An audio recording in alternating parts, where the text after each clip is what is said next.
आज की इस वीडियो में आप सभी का स्वागत है। आज हम कक्षा 6 में पूर्णांक के अंतर्गत अभ्यास 3 के सवाल करेंगे जो पूर्णांकों में भाग की संक्रिया के ऊपर आधारित है।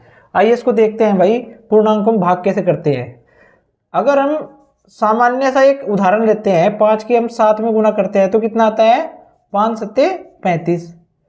तो इसे हम ऐसे लिख सकते हैं भाई, 35 को 5 से भाग करें तो कितना प्राप्त होगा। इसको हम क्या लिख देंगे, 35/5। तो ये मिल गया हमें 7। ठीक है, इसी प्रकार से हम इसको ऐसे भी लिख सकते हैं कि 35 को 7 से भाग किया या 35/7 और हमें प्राप्त हो गया 5।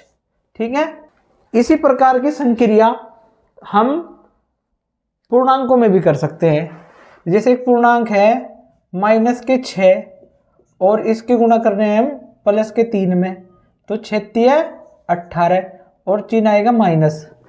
इसको हम ऐसे लिख दें, -18 भाग -6 तो कितना आएगा, ये 6 18। या -18 में हम भाग करें 3 से तो हमें मिलेगा -6। ठीक है, यहाँ पे एक चीज महत्वपूर्ण है जिस पे आपको गौर करना है।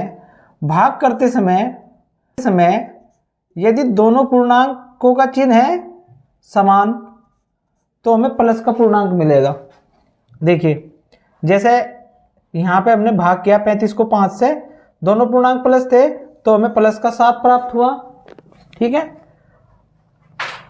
इसी प्रकार से अगर दोनों पूर्णांक माइनस हैं तो भी हमें प्लस का पूर्णांक प्राप्त होगा। यानी दोनों पूर्णांक ऋण पूर्णांक हैं और हम उनकी भाग कर रहे हैं तो हमें क्या प्राप्त होगा, धन पूर्णांक प्राप्त होगा।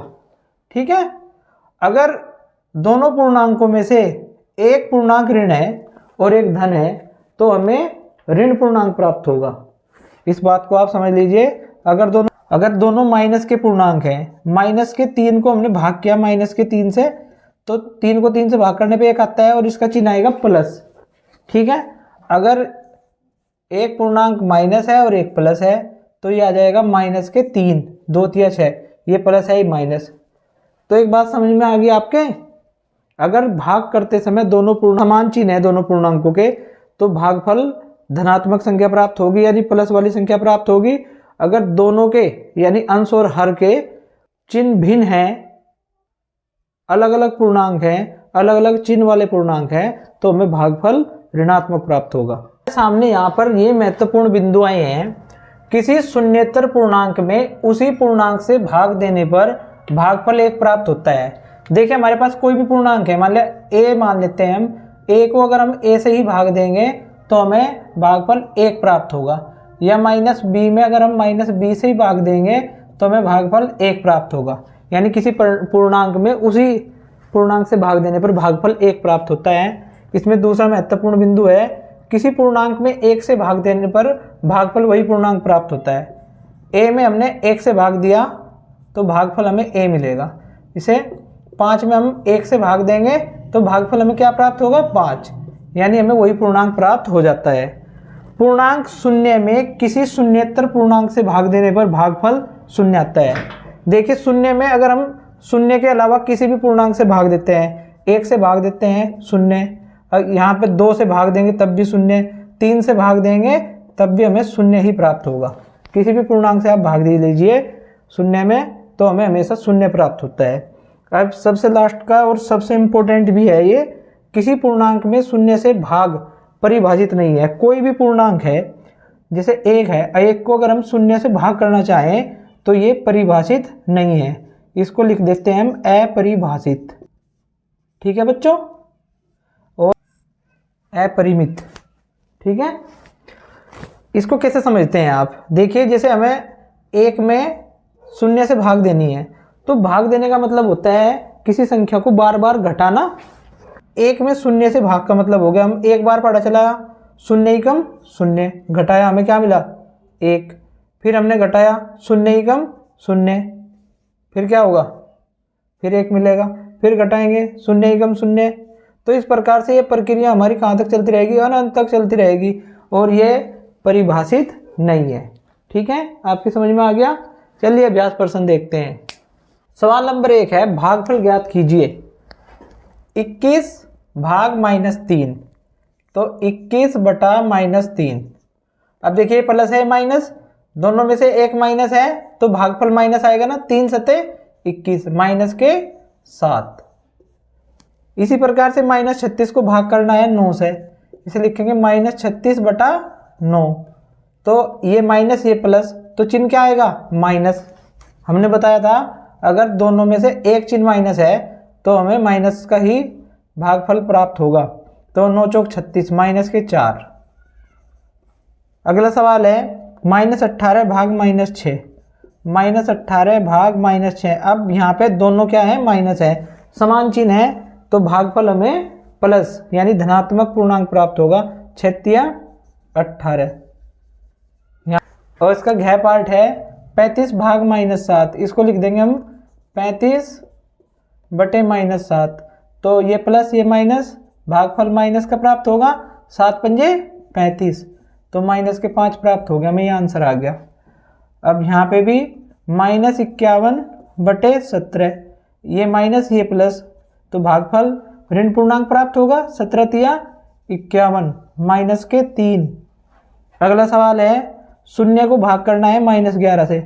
अब हम जानते हैं कि शून्य को हम किसी भी पूर्णांक से भाग करते हैं तो हमें शून्य ही प्राप्त होता है हमेशा, तो ये हो गया शून्य, ये आंसर आ गया हमारा। इसका जय पार्ट है -1728 भाग 12। देखिए माइनस के 1728 बटे 12 लिख देंगे से। अब आपको पता है ये माइनस है ये प्लस है, अंश माइनस हर प्लस, तो माइनस का ही हमें पूर्णांक प्राप्त होगा यानी ऋण पूर्णांक प्राप्त होगा।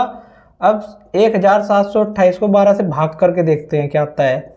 12 एकम 12, यहाँ बच गया 5 और ऊपर से उतार लिया 2, 12 चौक 48, कितना बच गया भाई, घटाने पे 4 बच गया, और यहाँ से हम 8 उतार लेंगे, फिर से 12 चौक 48। ठीक है, तो ये आ गया हमारे पास माइनस के 144, ये आंसर आ गया भाई। ठीक, ऐसे ही -15,625 को भाग करेंगे 125 से, यहाँ लिख दिया हमने -15,625 भाग 125। आप चाहे तो यहाँ पे इसके गुणनखंड कर सकते हैं और नहीं तो आप सीधे इसको भाग कर सकते हैं। आपके दिमाग में तुरंत आ गया होगा कि ये माइनस है ये प्लस, तो भागफल हमें ऋण पूर्णांक प्राप्त होगा। 15,625 को भाग करते हैं 125 से, 125 कम 125, एक बार चल गया, इसको घटाया 6 में से 5 गया 1, 5 में से 2 गया 3, ऊपर से 2 उतारते हैं और ये चल जाता है हमारा 2 बार, ये हो गया 250। अब इसको घटाया 2 में से, घटाया 2 और 1 में से 5 नहीं जाएगा, हासिल ले लेंगे 11, 11 में से 5 गया 6, यहाँ से उतार लिया हमने 5 और ये चलेगा 5 बार, 625 हो जाएगा पूरा। इस प्रकार से यह आ जाता है माइनस के 125, आंसर आ गया। अगला सवाल -729 बटे 9, इसको कैसे करेंगे भाई, माइनस के 729 बटे 9, यानी 729 को 9 से भाग करेंगे और चिन्ह आएगा माइनस, क्योंकि ये माइनस है ये प्लस। जब दो विपरीत चिन्हों को भाग करते हैं तो हमें ऋण पूर्णांक प्राप्त होता है। 729 भाग 9, 9 ठे 72, यहाँ पे घटाया 0 0, ये उतार लिया 9, 9 एकम 9, तो यहाँ पे आ जाता है माइनस के 81, हमारा आंसर आ गया। अब है द पार्ट, इसका 1051 को भाग करना है -1 से, तो ये आ गया 1051 बटे -1, ये प्लस ये माइनस, तो हमें भागफल ऋण पूर्णांक प्राप्त होगा। और किसी भी संख्या को जब हम 1 से भाग करते हैं तो क्या आता है भाई, वही संख्या या वही पूर्णांक हमें प्राप्त होता है, तो हो गया -1051, आंसर आ गया। ठीक है, इसका ध पार्ट है 20,000 भाग -1000, तो ये हो जाएगा 20,000 बटे -1000। अब ये प्लस ये माइनस, तो यहाँ पे माइनस हो जाएगा भाई, भागफल माइनस में आएगा ना, तो 20,000 बटे 1000। अभी 3 जीरो से 3 जीरो हम कैंसिल कर देते हैं, तो ये आ जाता है -20/1। और 1 से हम किसी भी संख्या को भाग करते हैं या किसी भी पूर्णांक को भाग करते हैं तो हमें वही पूर्णांक प्राप्त होता है। तो आंसर आ जाता है हमारा -20। ठीक है, समझ में आ गया। ऐसे ही अगला सवाल है नए पार्ट इसका 17,672 भाग -17,672, ये हो जाता है 17,672। इसको लिख लेंगे बटे -17,672। अब आपने एक चीज़ तो नोटिस कर ली है कि भागफल आएगा ऋण पूर्णांक में, और जब किसी पूर्णांक या किसी संख्या को उसकी उसी संख्या या अपने आप से भाग करते हैं तो हमें 1 प्राप्त होता है।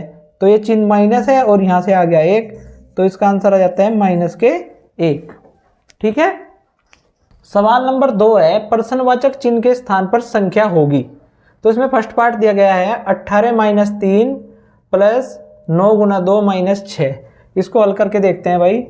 18 - 3 प्लस 9 × 2 - 6। 18 - 3 ये हो गया 15 और प्लस 9 दूनी 18 - 6। अब 15 और 18 हो जाते हैं 33 और इसमें से 6 घटाया तो कितना आ गया 27। तो विकल्प हमारा ग सही है। इसी प्रकार से अगला सवाल है सेकंड पार्ट इसका 28 + 4 - 10 × 5 प्लस ब्रैकेट में दिया गया है 4/2। तो इसको हल करता हूँ, यहाँ पे कर दूँ। 28 और 4 हो गए 32 और माइनस 10 × 5 = 50 और प्लस देखिए भाई 4 को 2 से भाग करेंगे, दोनों प्लस है तो प्लस में ही प्राप्त होगा, यानी 2 दूनी 4। तो ये आ जाता है हमारा 32 और 2 34 और माइनस के 50। अब 34 में से 50 घटाएंगे कितना आएगा, देखिए यहाँ पे ज़्यादा है ना माइनस का, तो 50 में से 34 घटा दीजिए और माइनस चिन्ह लगा दीजिए। ठीक है, 50 में से 34 गए तो माइनस के 16 आ गया। देखिए कौन सा विकल्प सही है आपका, विकल्प घ, ये सही है। ठीक है। तीसरा सवाल दिया गया है बच्चों, स्तंभ क और ख दिए गए हैं। स्तंभ क में अंकित भाग के प्रश्नों के उत्तर स्तंभ ख में अव्यवस्थित क्रम में दिए गए हैं। अपनी अभ्यास पुस्तिका में स्तंभ क के भाग के प्रश्न का स्तंभ ख में उसके उत्तर से मिलान कीजिए। ठीक है, तो यहाँ पे ये भाग के प्रश्न दिए गए हैं और इधर इनका भागफल दिया गया है, हमें सही उत्तर का मिलान करना है। ठीक है ना। अब देखिए 6 को जब 3 से भाग करेंगे, दोनों के चिन्ह प्लस है तो हमें प्लस का ही भागफल में पूर्णांक प्राप्त होगा। 6 को 3 से भाग किया, 3 दूनी 6, तो ये क्या आ जाएगा 2। ये 2 से हमें मिलान कर दिया इसका। माइनस के 12 और प्लस के 6, यानी माइनस का पूर्णांक प्राप्त होगा और 6 दूनी 12 माइनस के 2 प्राप्त हो जाएगा। ये आ गया माइनस के 2। 18 को -6 से भाग करेंगे, प्लस ये माइनस, तो माइनस का पूर्णांक प्राप्त होगा 6 × 3 = 18 माइनस के 3। ठीक है, -21 - 7, तो दोनों माइनस है यानी समान चिन्ह है, तो प्लस का पूर्णांक प्राप्त होगा 7 या 21 3, ये रहा प्लस का 3, इसको मिला दिया। 24 को भाग करेंगे 4 से, 4 × 6 = 24, प्लस प्राप्त होगा, दोनों प्लस हैं और दोनों माइनस है, समान चिन्ह है, तो हमें प्लस का पूर्णांक प्राप्त होगा। 25 को 5 से भाग किया, 5 × 5 = 25, ये आ गया प्लस का 5। ये प्लस ये माइनस, तो माइनस प्राप्त होगा। 3 × 7 = 21, यानी माइनस के 7, ये मिलान कर दिया भाई। अब ये 28 को भाग कर रहे हैं माइनस के 7 से, तो माइनस का पूर्णांक हमें मिलेगा भागफल के रूप में, और 7 × 4 = 28, यानी माइनस के 4, ये मिला देते हैं। ठीक है बच्चों, समझ में आ गया। सवाल नंबर 4 है प्रश्न के प्रत्येक खंड में उत्तर के 4 विकल्प दिए गए हैं। इन उत्तरों में से केवल एक सही है। सही उत्तर अपनी अभ्यास पुस्तिका में लिखिए। -36 को भाग कर रहे हैं 9 से, उसका चिन्ह है। तो देखिए बच्चों, -36 को जब हम 9 से भाग करेंगे तो देखिए विपरीत चिन्ह है ना, ये माइनस ये प्लस, तो भागफल माइनस का प्राप्त होगा, 9 × 4 = 36। ठीक है, तो यहाँ पे चिन्ह बताना है इसका धन ऋण, तो चिन्ह हो गया सेकंड ऋण, सही है हमारा। इसी प्रकार से 27 को भाग कर रहे हैं -3 से, यानी 27/-3, ये धन ये ऋण, तो भागफल ऋण प्राप्त होगा, 3 × 9 = 27 माइनस के 9। यहाँ पे भी केवल हमें चिन्ह बताना है, ये हो गया थर्ड पार्ट इसका ऋण सही है। माइनस के 36 को भाग कर रहे हैं माइनस के 4 से। अब माइनस के 36 भाग माइनस के 4 दोनों समान चिन्ह है ना, तो 4 निम 36 कैसा प्राप्त हुआ हमें, प्लस यानी धन। अब यहाँ पे फर्स्ट पार्ट में दिया गया है धन, यानी विकल्प फर्स्ट हमारा सही है। 28 को 7 से भाग करेंगे, दोनों धन है, तो 28 को 7 से भाग करने पर 7 चौक 28 यानी धन चिन्ह प्राप्त होगा। यहाँ पे भी इसका चिन्ह बताना है, तो विकल्प हमारा सेकंड सही है। अभ्यास समाप्त हो गई है। वीडियो देखने के लिए आप सभी का धन्यवाद।